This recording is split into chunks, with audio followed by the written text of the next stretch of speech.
Tower on the beat, on the beat, on the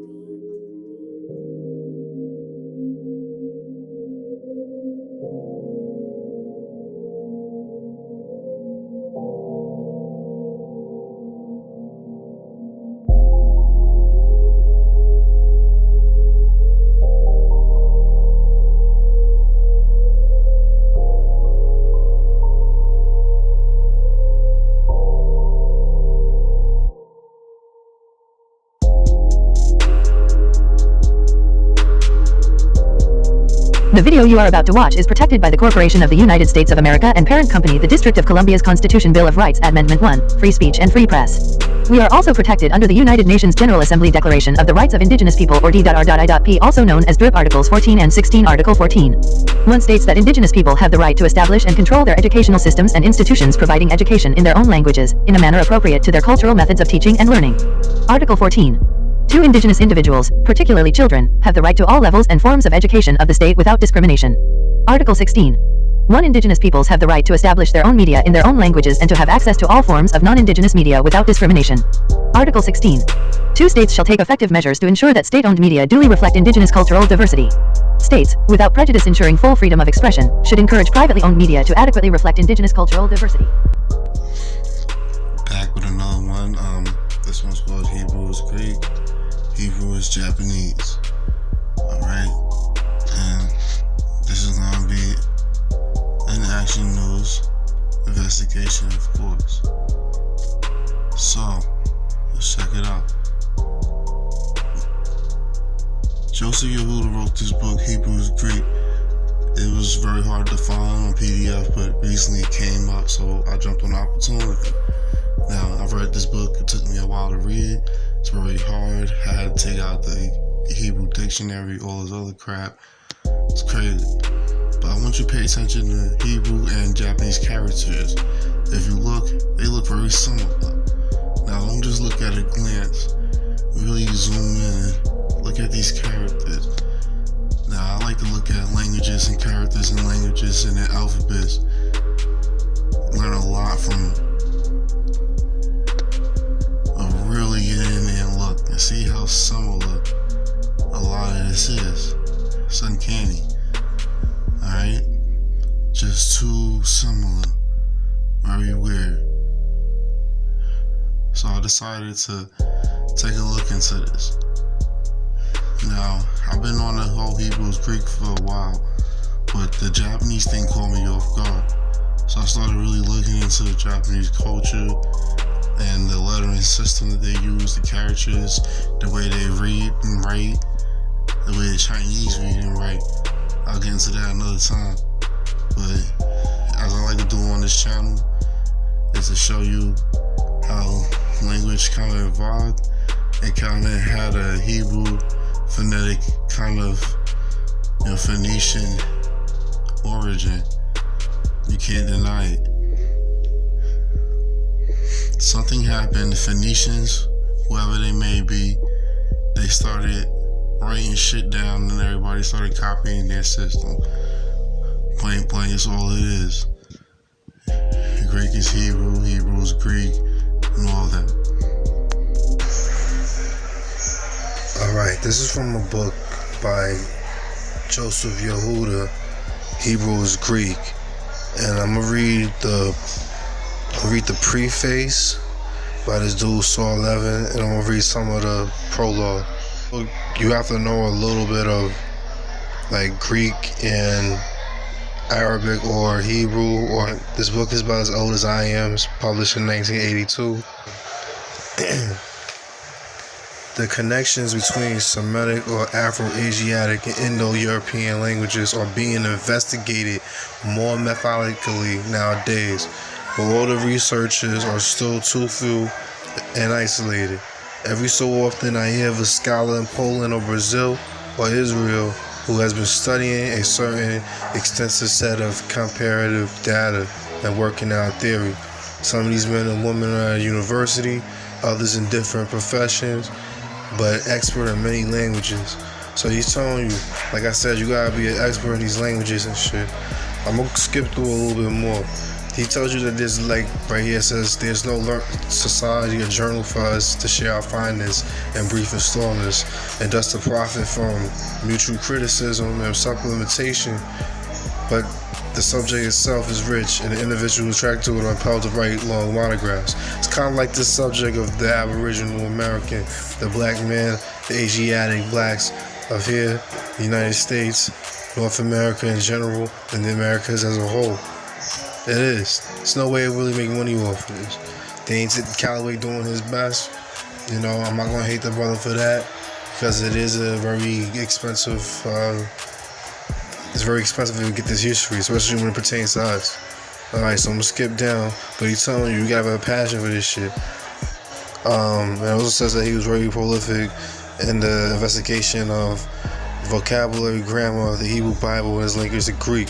That he's going to illustrate a few of these things. Like it says, to illustrate this, I shall make a few observations about particular pages, while commending the book as a whole for a careful study, and for all who have a fair knowledge of Greek, Hebrew, or Arabic. Told you gotta know a little bit of this. The chief languages treated by Mr. Yehuda.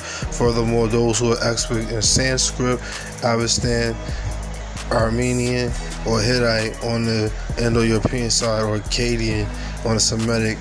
Like I told you, I can't even rehab this shit because I can't even tell you the names of this. You see these circle words and shit. Prologue right here, which I believe is written by Mr. Yehuda himself. It says these Hebrew letters right here. I know the first three letters is the YHWH,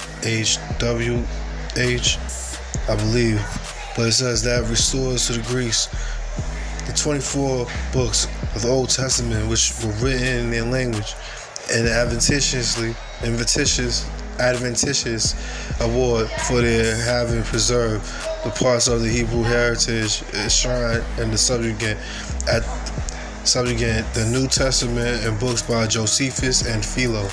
At the same time, and in precisely the same way, there's a bunch of Greek words right there.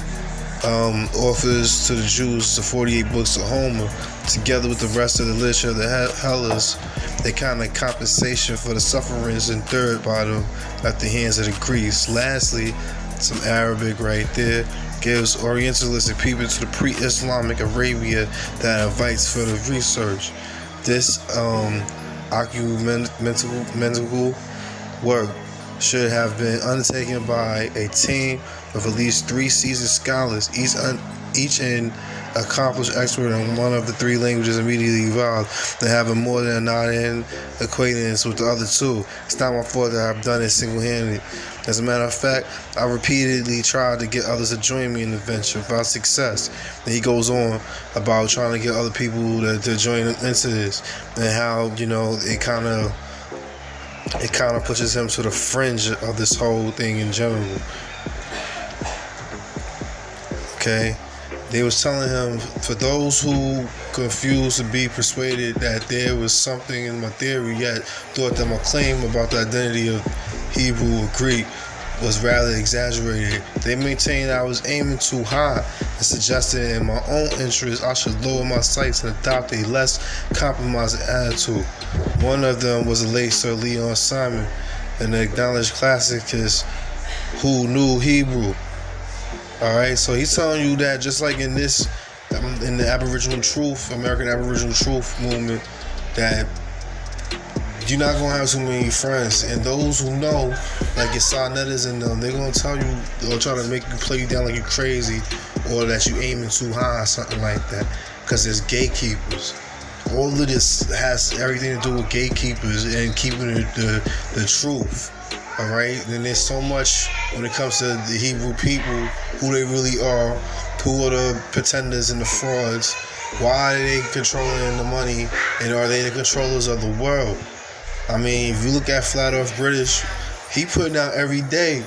My man Martin Ledke, well, I believe that's his name, but he putting out every day, dropping bombs on how there's controllers, people who control this shit, and it seems like we only go in cycles of about maybe 300 years if we lucky.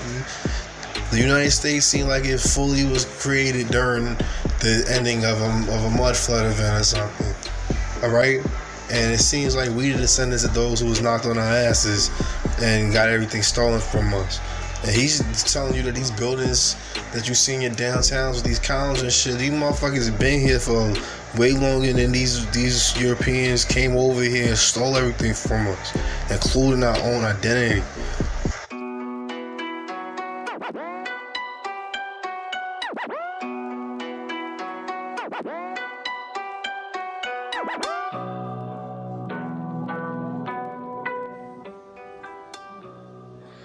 It says spoken word. Joseph Edward, a Jew, came to Japan and stayed for years at a Japanese Shinto shrine. Wrote a book titled The Japanese and the 10 Lost Tribes of Israel. He wrote that many Japanese words originated from ancient Hebrew. For instance, we Japanese say kazuka ksime to mean disgrace or humiliation. In Hebrew, it is kadak Hashem, tread down the name. See Job 40:12. Pronunciation and the meaning of them are both almost the same. We say anta to mean you, which is the same in Hebrew. Kings in ancient Japan were called with the word Makoto, which might come from a Hebrew word Malhodo or Mahuto, which means his kingdom. We call the emperor of Japan Mikado. This resembles the Hebrew word Megado, which means the noble. The ancient Japanese word for an area leader is Agata Nushi. Agata is area Nushi's leader. In Hebrew, we call it Agata Nasi or Guda Nasi.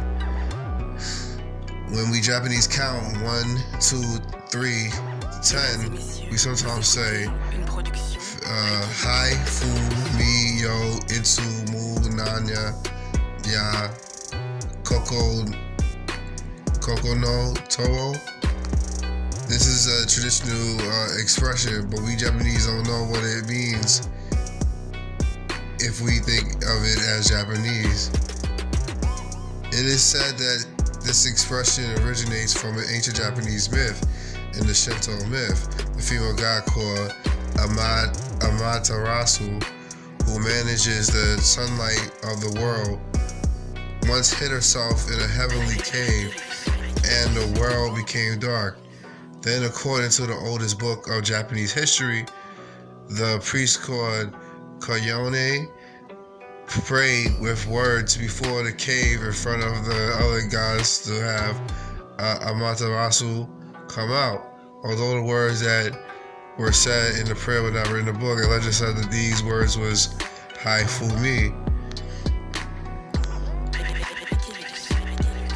Joseph Edward writes that this is a beautiful Hebrew expression. If we suppose that there have been some changes in the pronunciation throughout history, the words are to be spelled Hayafa Mi Yosia Mi Ma Naane Yakakahina Tavo. This means, who shall bring out the beautiful? What words shall we say for her to come out? This surprisingly fits the situation of the myth. In ancient Japan, Japanese folk songs, there appear many words which we cannot understand as Japanese. Dr. E.G. Kawamarita says that many of them are Hebrew. A Japanese folk song in Kumamoto preference or brief is sung Hallelujah, Hallelujah, Hallelujah, Hallelujah, Tose, Yahweh, Yahweh, Yo, Tonata. This also sounds like Hebrew. It doesn't just sound like Hebrew, it has Hebrew words in there. Hallelujah, Hallelujah, Yahweh, Yahweh. This shit gets weird, yo.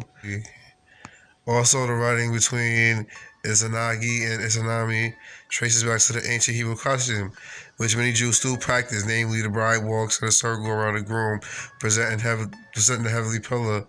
According to Edelberg, these heavenly pillars do exist in Jewish literature, especially in the book of Job, chapter 26, verse 11. According to Edelberg, the words Adonai and Niyasi are indeed mentioned in Kojiki 5:5.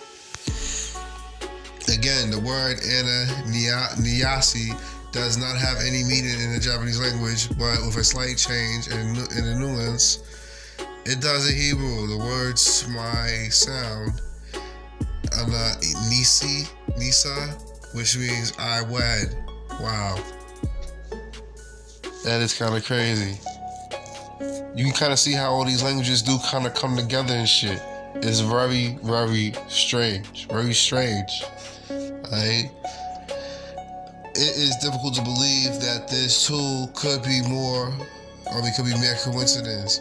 The meaning of the words Ananisa, sorry, I'm just suck at pronouncing words and shit, in Hebrew fit fairly exactly in the context of the mythological story of the wedding between Izanagi and Izanami. Joseph Edelberg points out that there are many Japanese words which are very similar to Hebrew in both meaning and pronunciation. A Japanese word, anata, which means you, is also said anta in the dialect of Kyushu, and said ata in Hebrew. This is also ata or anta. Araku in Japanese means to walk. In Hebrew, halaki. Japanese haraku or hakak or hakaru means to measure. Hebrew hakar means to investigate or measure. Japanese harubu means to perish. Hebrew hareb means to become ruin or perish. Japanese teru means to shine. In Hebrew, Torah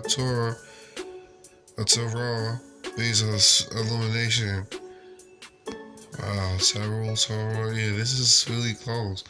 Japanese magaru means to circle, and magaru to turn, while Hebrew magal means circle, and toru means to take it. Wow, toru means to take is a toll in Hebrew. It is. Japanese kamau means to mind or care, and Hebrew kamal means to sympathize. Japanese damaru, which means to become silent, is danam or damam in Hebrew. Alright, yeah. So Japanese hashiru means to run, in Hebrew hash means to hurry. Japanese namiru means to sleep, in Hebrew nam means to doze.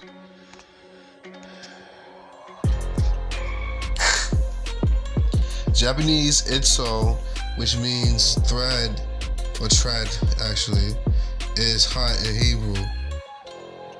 Okay, the stick with the white papers of zigzag pattern put on its upper part, which are the Shinto priest waves, is called nusa in Japanese, while Hebrew word nes means a flag. Japanese ude means arm, and Hebrew yad means hand. Yud, okay, yud and yad, hand. Okay, I get it. I want to say, what the fuck does that do with each other? I get it. It's yud in Japanese means arm, and Hebrew yud or yad means hand. Japanese kata means shoulder, and kata in Hebrew. Japanese owari, which means end or finish, is owari in Hebrew. Okay. Japanese koyu, which means today, is Kwayun. In Hebrew, Japanese, Tsusarai, I guess. Yeah, Tsusarai means painful in Hebrew.